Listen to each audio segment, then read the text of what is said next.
but also should reach the small and medium-sized banks that are most important to finance the SMEs. And usually their collateral doesn't come in a way that naturally fits our criteria. So that's why we extended the eligibility criteria for this collateral. The big question that I saw in at least one article is, but this is going to be very risky. Sure, it's going to be more risky. Does it mean that we take more risk? Yes, it means we take more risk. Does it mean this risk is being unmanaged? No, it's being managed. And it's going to be managed very well, because there will be a strong over-collateralization for these additional credit claims. The conditions will be very stringent. Each NCB, each national central bank, will assess these credit claims on the basis of common guidelines, common rules, and the various NCB proposals will be evaluated by the Governing Council. So we will be reviewing the situation in 6 months' time, but we feel like if we have taken risks, incidentally, by the way, it's not all bad, because this will increase the differentiation of the sort of collateral we have in this facility. But in any event, we will review the situation in 6 months' time. So if we have taken more risk, we also made sure that this is going to be very, very well managed. And the purpose, as I said, is to finance the real economy, and especially, I would say, the SMEs, which count for almost 80% of the employment in the euro area sector.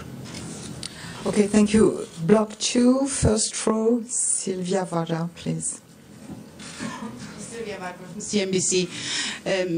Mr. Draghi, how exasperated or maybe concerned are you by the fact that we do have a problem with lending? I think a recent study from one of the major banks came out and said only 7% of the lending is being passed on to the so-called real economy. You said it's a bit early to say whether all the measures have landed yet, but how concerned are you that we indeed heading into a credit crunch at a critical time for the Eurozone economies? And the other question, I think somebody has to ask it, what's the latest stance of the ECB on potentially taking famous haircuts on bonds to Greece or possibly other countries, but we're talking about Greece at the moment? Well, the second question I really, in a sense, didn't answer before, so I continue not answering really. But on the first question, I'm sorry? But on the first question, we are indeed concerned by this slowing down in credit. I said we have to wait, because part of it had to do with the funding pressures that banks anticipated for the first quarter of this year, and that we have removed with our 3-year ELTRO. Part of it had to do with the capital requirements that they were expecting following the EBA stress tests. But part of the reasons had to do with risk aversion. Now, our sense, now, let me say also another thing, that the data we have in the data that I just gave you from the bank lending survey don't fully reflect the coming into place of the LTRO, because the bank lending survey was run just in the middle of that period. So we'll have to see exactly two things now. We have to give a little time to see whether these things are moving for the better. We also have a second LTRO. So let's not forget that some banks use these proceeds, the borrowing from the LTRO, to refund their own bonds. So in this sense, it was not new fresh money available for lending. But as I said many times, these operations address the liquidity risk, not the lack of capital. To some extent, they address the risk aversion. to the extent that risk aversion depends on the perceived lack of liquidity of your counterparty. Okay, block 2, second rank, Jeff Black. Yeah. Mr. Draghi, Jeff Black from Bloomberg News. Good afternoon. Given the downside risks to the economy, if financial markets expected another move downwards in the benchmark rate in the next few months, do you think that they would understand the situation correctly? And secondly, after the 3-year LTRO, we did see a significant downward movement in the yields on Italian debt in particular. Certain commercial bank CEOs said that they had even used the 3-year LTRO to buy Italian government debt. Was it your intention that they do that? On the first question, we frankly didn't discuss any perspective or current change in interest rates. On the second question is really the use of these proceeds is a business decision, and as I said several times, our primary interest is in lending to the real economy, and that's where we actually see most of the credit tightening in all three sectors, namely corporate, households, and consumption. Now, the composition can change from country to country, but in some countries you actually have credit tightening for all three categories. And so I think that was our main intention. Incidentally, the fall in rates of the government in government bond yields was not the one that was most marked was not in Italy, but it was in Spain. But that is not necessarily a negative thing in itself, because you have to think that when banks set their pricing for their credits, they look at what's their other opportunity, other investment opportunity. To the extent that they might invest in government bonds, they look at that price. And so if that price goes down, one would expect that also credit prices were to go down. But certainly, as in the previous question, I was asked whether we are frustrated or exasperated. Well, not really. I mean, what we really are, we are really looking with great intensity at the current developments to see if what we do makes difference from the credit to the real economy viewpoint. Same row, the lady with the green top, Joanna. Johanna Dreek, Market News. In the introductory statement, you no longer describe the downside risk to the economic outlook as substantial. Does that mean that you're confident that the recent improvement in financial markets is here to stay? And even if you did not discuss it, does that reduce the chances of further ECB easing measures? The second question for the upcoming 3-year LTRO.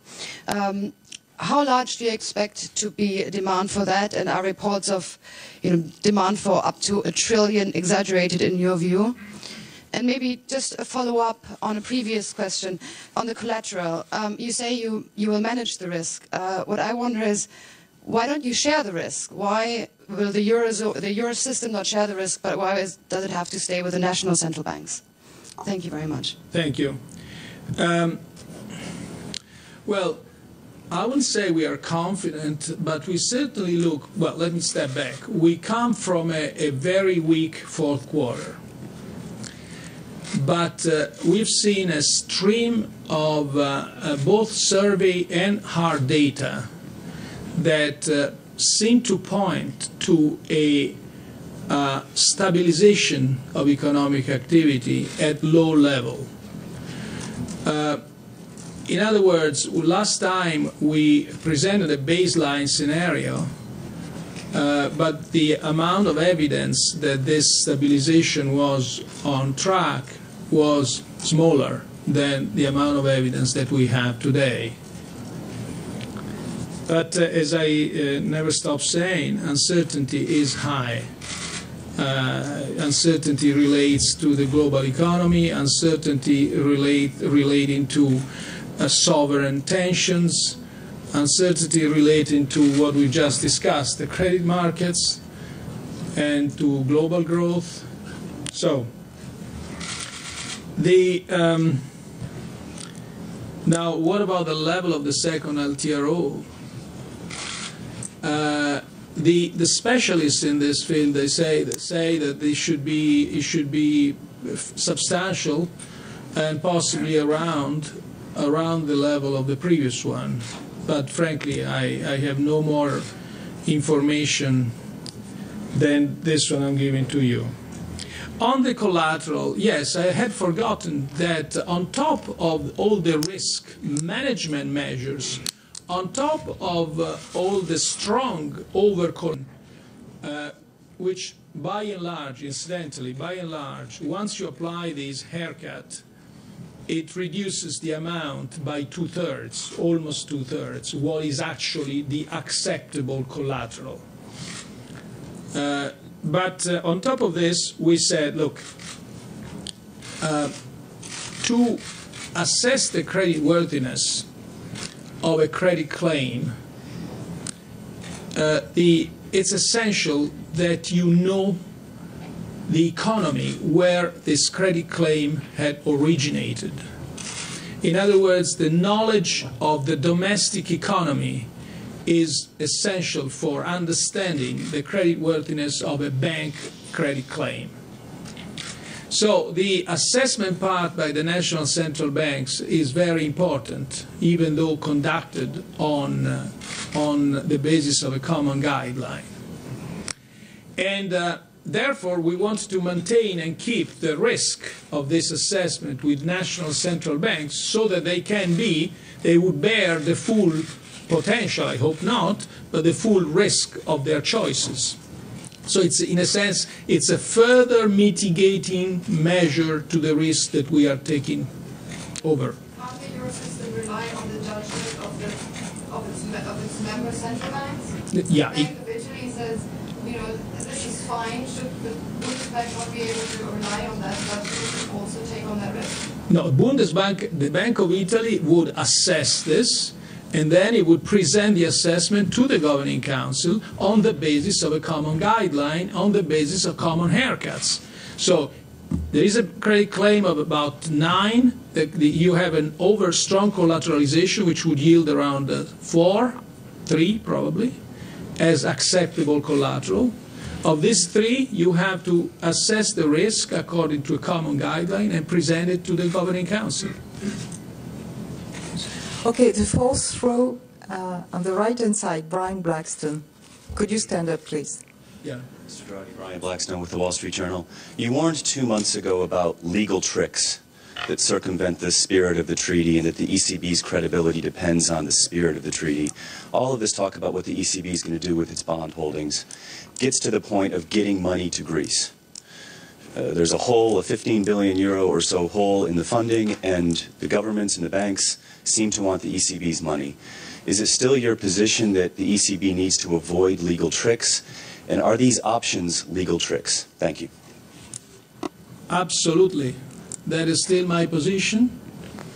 And so you can rest assured that this is my position. So if all these talks about ECB sharing the losses, it's ungrounded, it's unfounded.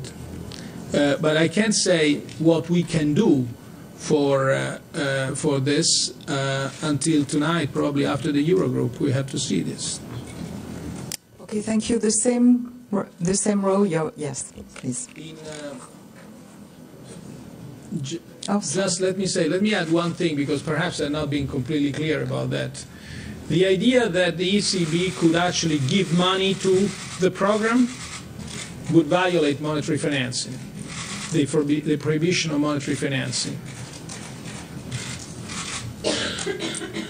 Okay. Okay, please ask a question.